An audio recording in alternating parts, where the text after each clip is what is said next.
بسم اللہ الرحمن الرحیم۔ ابو ہریرہ رضی اللہ تعالی عنہ بیان کرتے ہیں، نبی اکرم صلی اللہ علیہ وسلم نے ارشاد فرمایا ہے، ایک شخص نے سوچا، یعنی اس نے نیت کی کہ میں آج رات ضرور صدقہ دوں گا۔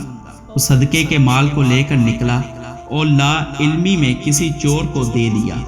اگلے دن لوگ آپس میں بات چیت کر رہے تھے، گزشتہ رات کسی نے چور کو صدقہ دے دیا ہے۔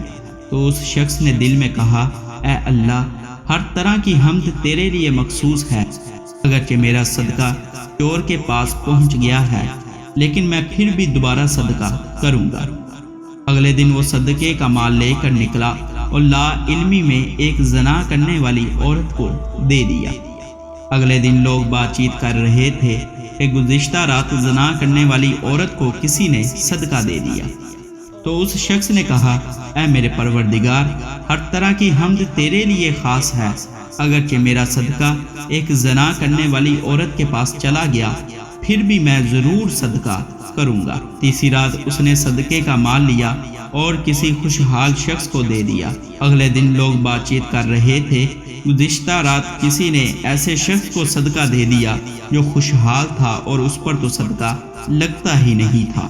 تو وہ شخص بولا، ہر طرح کی حمد اے میرے مالک تیرے لیے مخصوص ہے کہ میرا صدقہ چور، زنا کرنے والی عورت یا مالدار شخص تک پہنچا ہے۔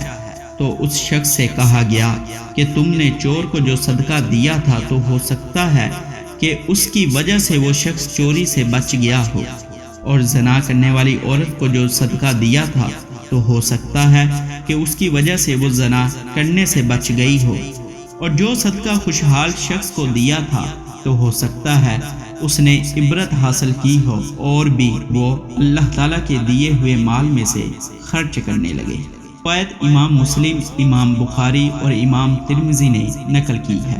روایت کے یہ الفاظ امام بخاری کے ہیں۔